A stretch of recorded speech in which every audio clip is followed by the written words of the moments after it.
Basketball score table basics. Learn how to complete the score sheet. Learn how to use the scoreboard. Become familiar with some hand signals. Become aware of some basic rules.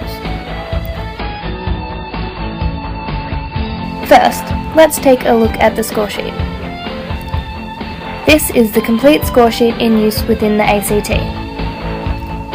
The top selection lists details of the game. There is a section for Team A and a section for Team B.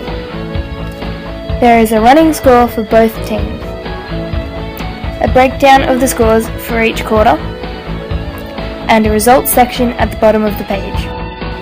In the top section, details of the two teams, the competition, round, date, time and venue, as well as the names of rostered officials will generally be pre-printed here.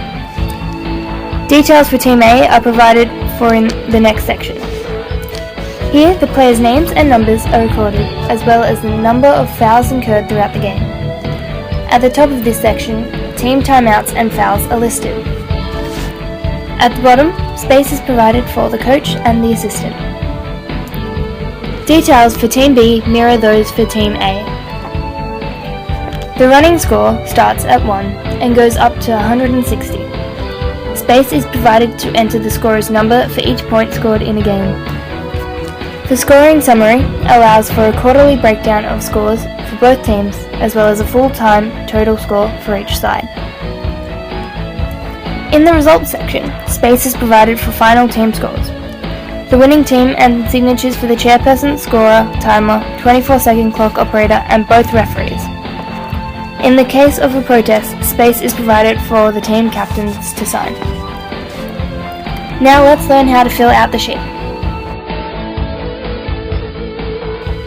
In this first sequence, number 45 for Team A scores 2 points. In the first available square in the left column for Team A, the scorer counts down 2 spaces and writes the player's number in that space before crossing a diagonal line through the corresponding score in the right-hand column. In the second sequence, number 8 for Team A scores 3 points. As with before, the scorer counts down 3 spaces and writes the player's number in that space and crosses out the corresponding score in the right-hand column. They then circle the player's number to indicate the score was made from outside the 3-point arc. Where a player is successful from the free throw line, the scorer will add the player's number for each successful point made from the free throw line. The scorer then places a dot in the right-hand column to indicate that the point was scored from the free throw line. When a foul is called by an official, they will blow their whistle and signal a foul by raising their hand in a closed fist. They will then move toward the scorer's table and indicate the player and team responsible for the foul, the type of foul and the resulting penalty. In this case, the foul is called on number 7 for Team B for pushing an opponent. The resulting penalty is a side ball for Team A. The scorer will first find the player on the score sheet and then marks a letter P for a personal foul, followed by the number of free throws awarded. Should the foul be other than a personal foul, such as a technical, unsportsmanlike or disqualifying foul, a letter T, U or D is used instead of the letter P. Once the foul against the individual player has been recorded, the scorer will then mark the next available team foul box for that quarter with a diagonal line. In this next instance, number 9 for Team B is called for a hands foul, and the resulting penalty is 2 free throws for Team A. As with before, the scorer will find the appropriate player and mark their next available foul box with the letter P. But in this case, we'll write the number 2 beside it to indicate that 2 free throws were awarded. When a team is granted a timeout, record the minute on the clock the timeout was called in the box next to the appropriate quarter. In this example, a timeout was called in the 6th minute of the first quarter. At the conclusion of each quarter, underline and circle the last score for both teams, like so. Then record the points scored that quarter in the appropriate scoring summary box at the bottom left-hand corner of the score sheet. Draw a line past any fouls committed in that quarter, as shown in this example, so that it can be determined in which quarter fouls occurred. Cross out any unused team fouls for the quarter. At halftime, no additional players can be added to the score sheet, so simply void any vacant space beneath the active players' names. At full time, add up the scores in the scoring summary section of the sheet and enter the total for the final score box. Then transfer the scores into the appropriate final score boxes before writing down the name of the winning team in the box below. Sign the score sheet and ask other listed officials to do the same.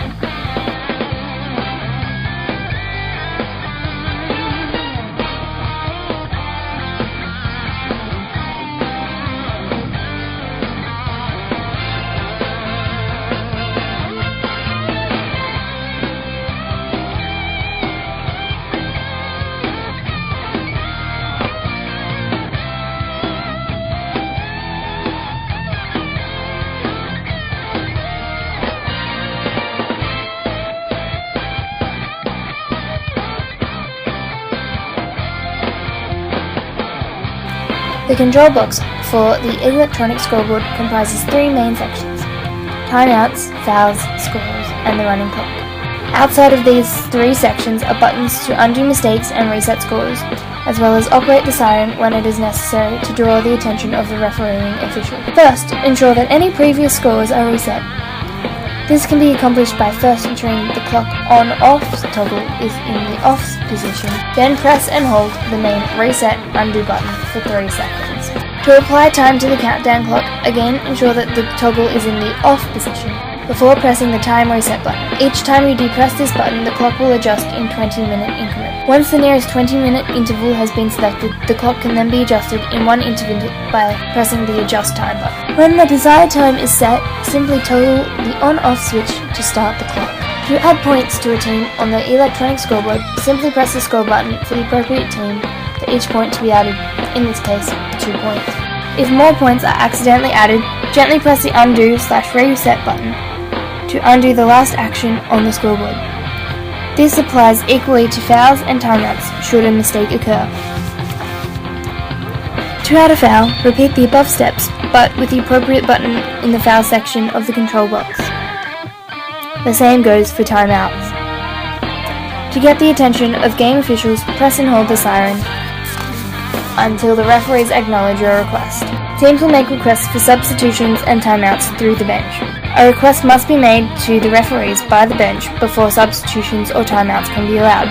To signal for a substitution, cross your arms like in this example. To signal for a timeout, make a T symbol using a flat palm index finger like so. Timeouts can generally be taken at any time. However, substitutions can only occur when there is a foul and when a team with the ball requests a substitution be made. Be aware that there are some exceptions that can be found in the basketball rulebook. Substitutions cannot be called after a score.